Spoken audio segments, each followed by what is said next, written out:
berges de la Garonne étaient à la base inondées par la pluie, les fortes pluies qui sont tombées sur Toulouse. Et là, la hauteur, ça a diminué, donc nous allons descendre un peu plus bas. Donc je vous montre ce qui reste des crues quand ils sont descendus, quand la Garonne est descendue.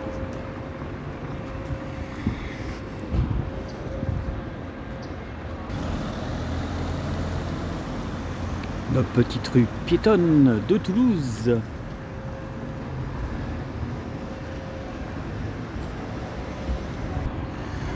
Donc là, ce que vous pouvez voir, c'est que la Garonne est encore un peu montée. Hein, elle est descendue un petit peu.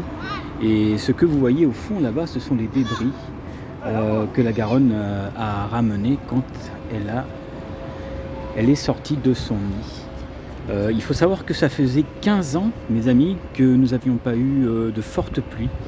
Je me rappelle, il y a quelques années de cela, on a eu le centre-ville de Jean Jaurès qui avait été justement inondé et on avait carrément une rivière, tous les allées Jean Jaurès qui étaient carrément au centre-ville, car le canal du Midi, hein, qui est très très connu à Toulouse, avait débordé, était sorti de son nid. Hein, d'ailleurs, nous avons un chanteur qui s'appelle Claude Nougaro, qui nous a quittés maintenant il y a quelques années, et qui chantait justement des chansons.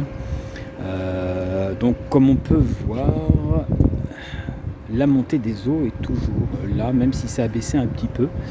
Il faut savoir que ce que vous voyez ici, les berges de la Garonne, c'est là que tout le monde se réunit quand il y a un festival pour discuter, pour échanger. Et on peut marcher le long de la rivière, de la Garonne, jusqu'à que, voilà, et ben, les inondations, jusqu'à que ça nous empêche d'avancer. Mais bon, là, c'est descendu. On va continuer un peu la visite. Et après, je descendrai un peu plus bas pour vous montrer ce qui reste des débris de la montée des eaux de la Garonne.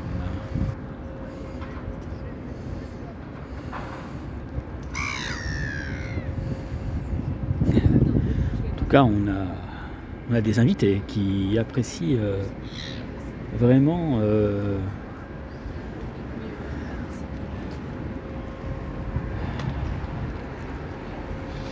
donc là, il s'agit du pont Neuf, les amis, voilà, qui est un des ponts magnifiques de Toulouse, hein, qui ramène justement à Saint-Cyprien. Alors il faut savoir que Saint-Cyprien, au XVIIe siècle, hein, c'était donc une petite commune qui était pauvre. Hein. Depuis, bon, il y a eu beaucoup de choses qui ont changé, mais ça reste sympa quand même à visiter. Et comme vous pouvez apercevoir, nous avons un petit bonhomme rouge là-bas. Voilà, si vous voyez, on ne le voit pas très bien. Je ne peux pas agrandir plus. Bon, c'est rien de particulier, mais il est toujours là depuis des années. Allez, je vous propose qu'on aille en bas pour voir un peu ce qui se passe.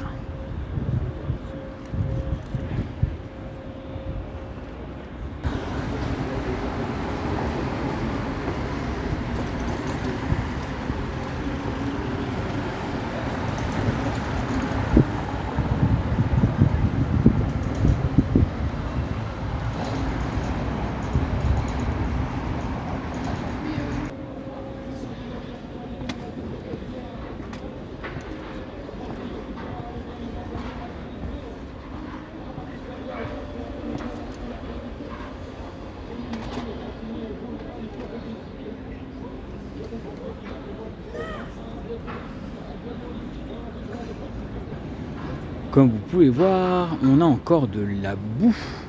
Donc je vais essayer d'esquiver, passer par là-bas, pour éviter de marcher dans la boue et avoir les pieds crades, comme on dit les amis. Et comme vous pouvez voir, vous avez le petit bateau là, qui est joli. Hein. Voilà. C'est sympa.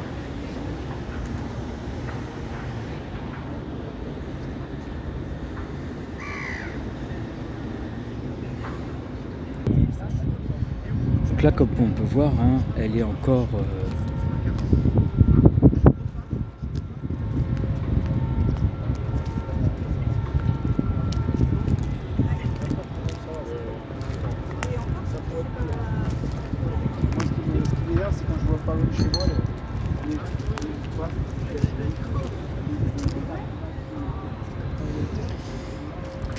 Et ici, on avance.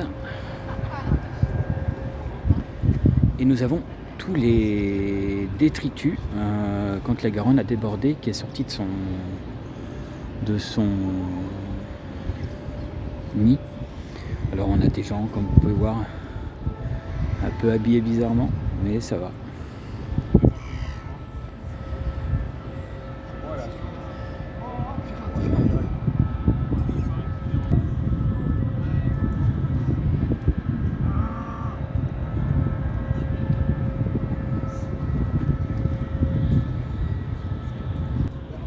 Donc voilà le résultat, mes amis. Regardez un peu ce bordel. On a même des gros morceaux de bois qui ont pénétré. Voilà. Et nous avons même des oiseaux migrateurs qui viennent pour se nourrir. Et regardez-moi ça. Vous avez vu la masse de bois?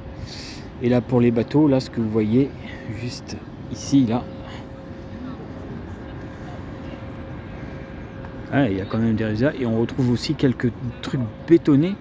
Ça veut dire que, à mon avis, le courant devait être fort quand la Garonne est montée. Hein.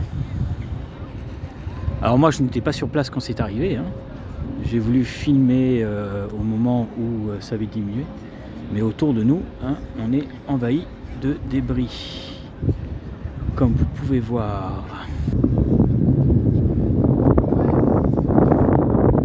De courant quand même, mes amis. Regardez, sur le rebord, ça fait quelques petites vagues.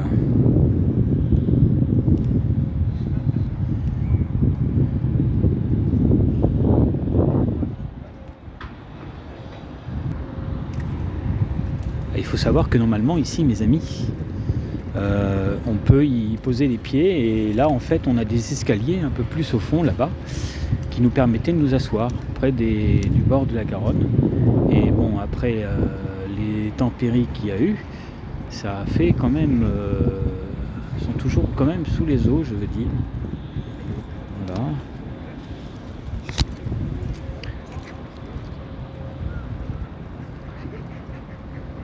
On a même des canards qui viennent profiter...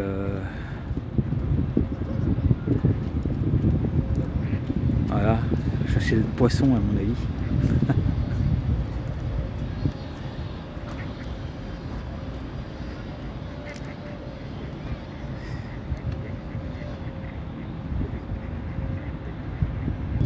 Vous avez vu, on a encore de l'herbe là qui est sous les eaux.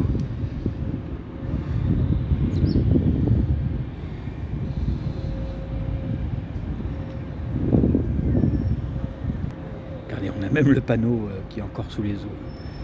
Si je baisse un peu. Et alors là-bas, nous sommes envahis de mouettes.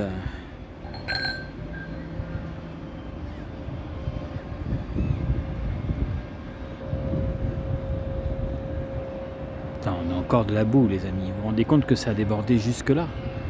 Et alors, puis j'imagine pas, regardez l'immeuble en construction au fond là-bas. À mon avis, il a dû être touché par les dégâts des eaux. Et ils l'ont dit, là, vous voyez, je suis sur un banc en train de filmer, les amis, où les gens s'assoient d'habitude. Hein.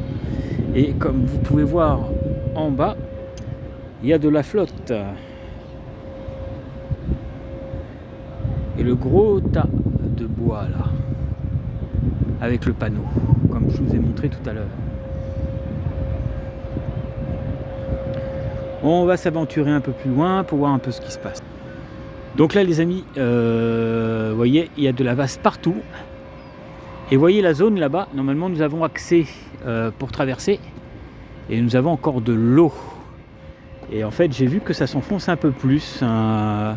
Donc on va éviter de s'aventurer un peu plus loin.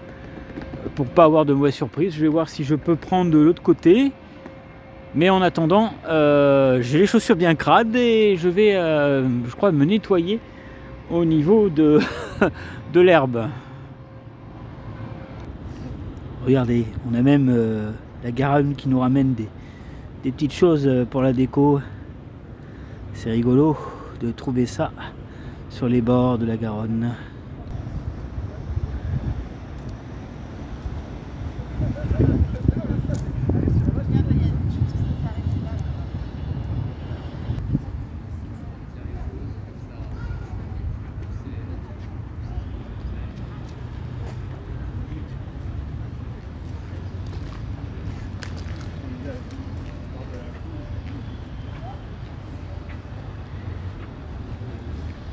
Un canard perché sur son bois, admirant les gens qui passent, s'occupant aussi de faire sa toilette.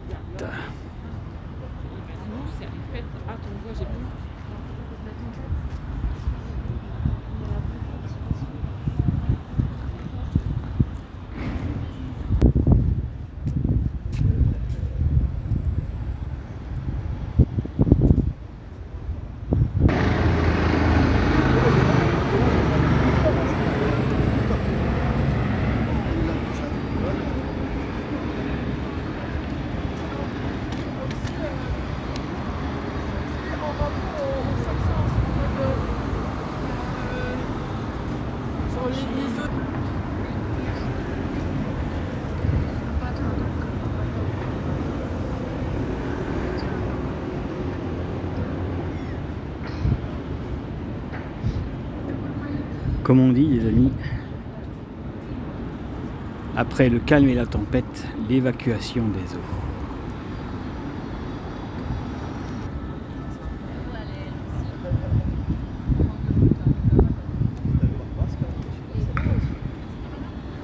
Donc là, nous sommes à la place Saint-Pierre, mes amis. C'est entouré de bars. Il y a beaucoup de jeunes et d'étudiants qui se donnent rendez-vous les soirs, les week-ends surtout, sauf que là c'est un peu calme. Voilà. Et là on va continuer, on va voir le pont.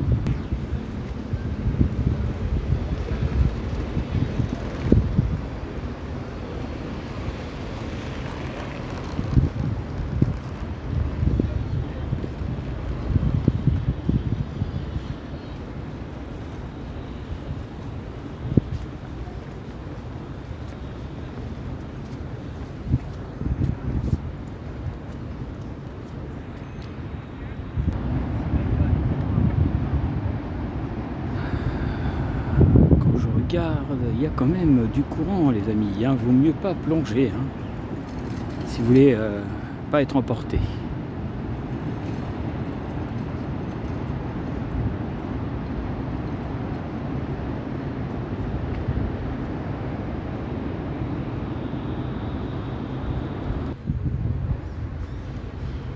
Église qui a été transformée en archive datant du XVIIIe siècle. Petit cours d'histoire, les amis. Pardon. Alors, vous voyez le mur là, qui est coupé en deux. Eh ben, il faut savoir que à l'époque, Toulouse était coupée en deux pour les nobles et pour empêcher justement la pauvreté d'entrer. Eh ben, ils avaient posté ce mur. Et donc, ce mur, comme vous pouvez le voir, est coupé en deux maintenant, et il y a plusieurs morceaux comme ça dans Toulouse qui sont représentés, qui sont coupés en deux. Voilà, donc bon, maintenant tout est modernisé, hein. Comme vous pouvez voir, on a des facultés, on a des universités, on a beaucoup de choses maintenant, hein.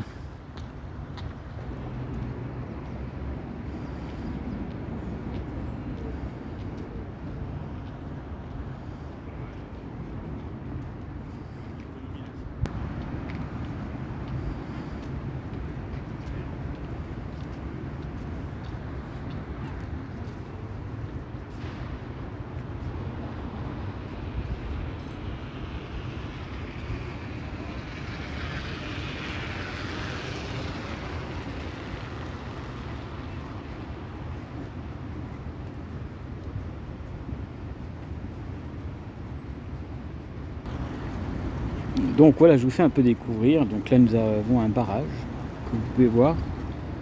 Et en continuant par là, nous avons le canal du Midi. Alors, qui a été fondé il y a quelques siècles de cela. Et la profondeur maximum du canal du Midi est de 2,50 m.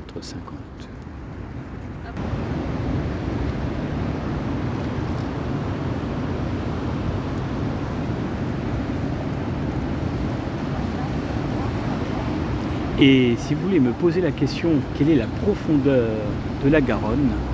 Et bien la profondeur de la Garonne en totalité, hein, pour certains endroits, hein, est de 5 mètres seulement de fond. À part, bon, bien sûr, quand il y a des inondations, c'est un peu plus haut. Mais la profondeur maximum de la Garonne est de 5 mètres de fond. C'est déjà pas mal pour un petit fleuve, hein.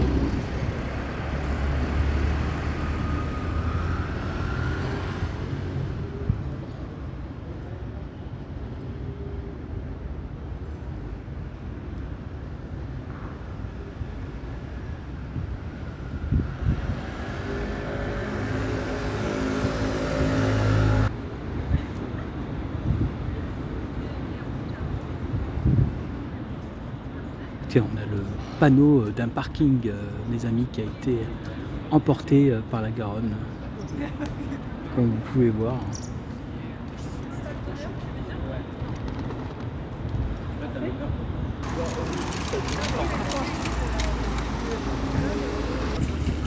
Donc toute la zone que vous voyez ici, il vaut mieux pas vous y mettre les pieds, hein, mes amis, car vous vous enfoncez, hein, quand même de quelques centimètres. Hein, c'est ça qui fait, qui cause en fait les sables mouvants. On va se rapprocher un peu de là-bas. Donc voilà, sur la vidéo, vous avez accès donc au pont, auquel je n'ai pas voulu continuer le chemin du fait qu'il y ait des sables mouvants. Voilà. Il faut savoir qu'on arrive, si vous allez près des berges où il y a de l'herbe, vous pouvez vous enfoncer quand même à presque 6 à 7 cm.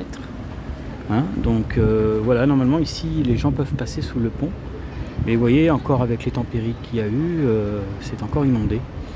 Et là nous avons la petite statuette rouge que je vous ai montré tout à l'heure. Je ne sais pas si je peux faire un gros plan, on va voir. Voilà. Voilà. Vous savez à quoi il me fait penser à un petit démon en fait. Un petit diablotin. Voilà. Allez, on va continuer la visite.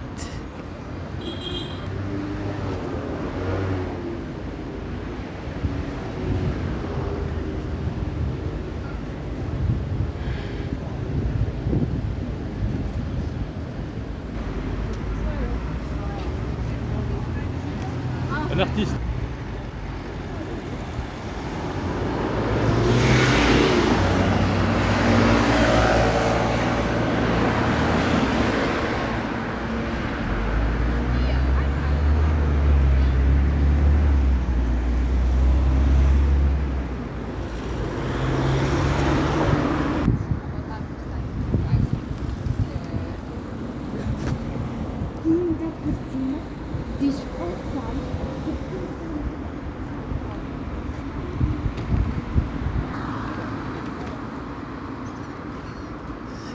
C'est incroyable, mes amis, comme c'est...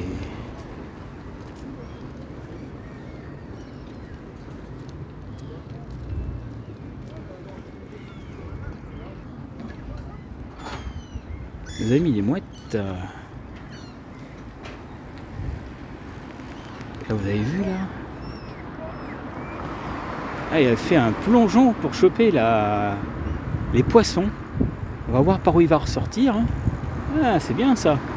Un oiseau qui va sous l'eau. C'est pas souvent qu'on voit ça, les amis, hein.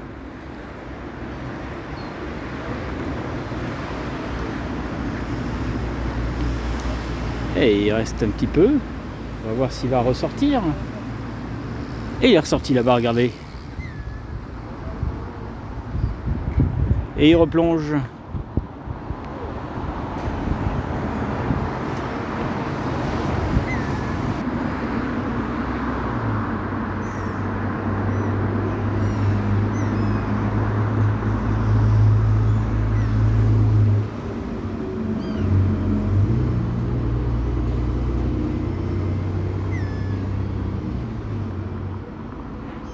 Il y en a qui sont contents, hein.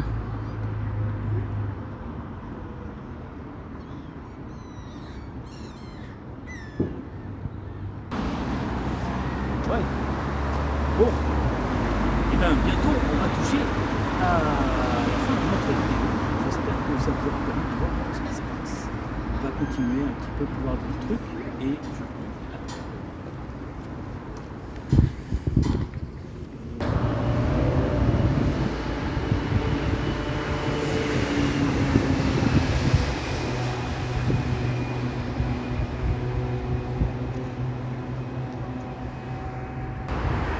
Donc en face, en fait, nous avons la prairie des filtres.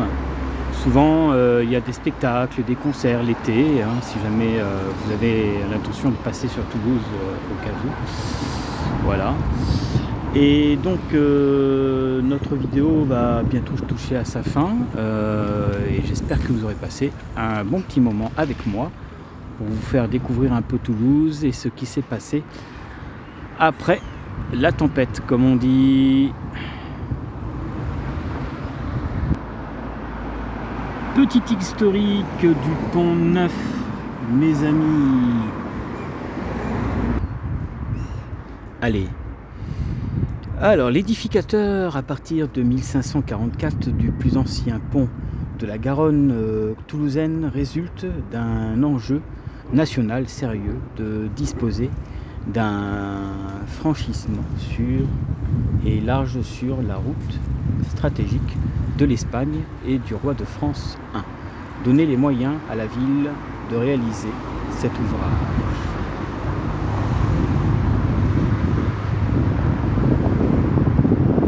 Et le chantier va s'avérer chaotique, crue dévastatrice et lit trompeur de la guerre. Guerre, de religion, d'édifices et soumis à de rudes épreuves. Et Nicolas Bachelier, architecte toulousain de la Renaissance, a toutes les peines à mener à bien une tâche. Or, Normé Pierre Souffrant. Puis Jacques Le Mercier remplaceront en 1632 l'ouvrage et afin de terminer près d'un siècle après le commencement des travaux.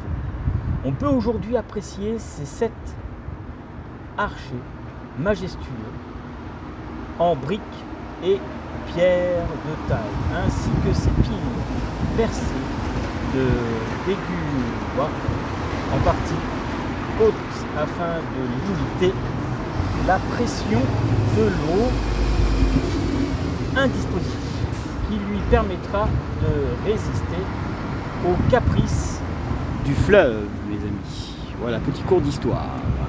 Donc là, je descends les escaliers, comme vous avez pu voir, enfin non. Et là, nous avons le nombre de mètres que peut monter la Garonne, vous voyez. Donc là, je n'étais pas là quand elle est montée. Mais vous voyez, ici, normalement, c'est accessible pour marcher.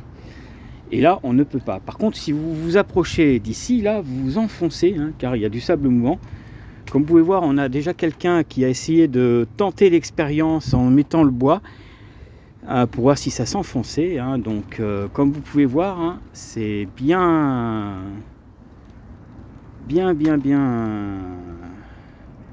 encore sous les eaux. Hein. Voilà. Si on remonte les escaliers, comme vous pouvez voir là, on remonte les escaliers. On va aller voir un peu ce qui se passe de l'autre côté.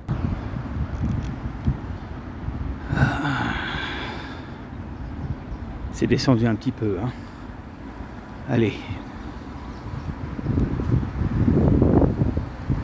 Bon, on va aller voir un peu plus bas, mes amis. Ah.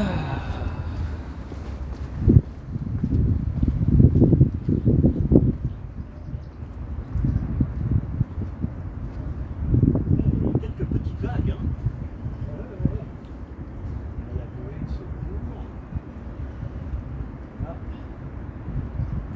On peut les voir même un petit peu.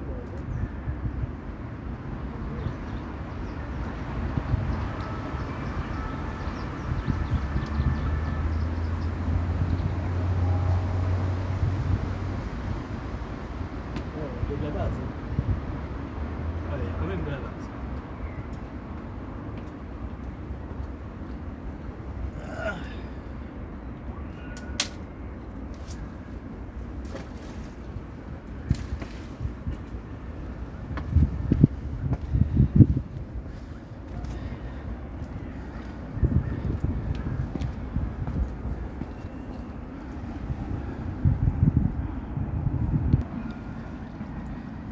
Vous avez vu les petites vagues là? On a même encore la poubelle au bout là-bas. Et là-bas c'est un peu dégagé. Voilà.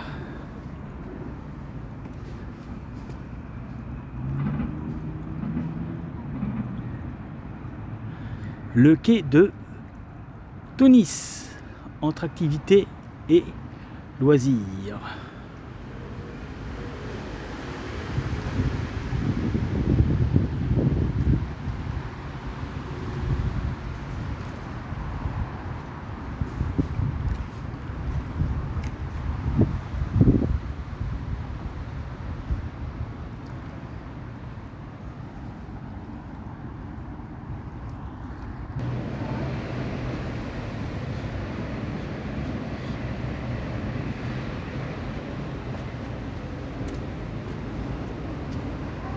Et voilà mes amis, c'est sur cette petite ruelle que nous allons nous quitter pour vous montrer un peu ce qui s'est passé à Toulouse hein, après la tempête. Et je vous dis à la prochaine, pour la prochaine sur Fenris TV. Ciao. Et on a le monsieur là qui fait je sais pas quoi. J'aime bien les imprévus comme ça, des fois, les personnes qui arrivent comme ça. Au moins il va passer sur YouTube. Allez, salut mes amis, à la prochaine pour la prochaine.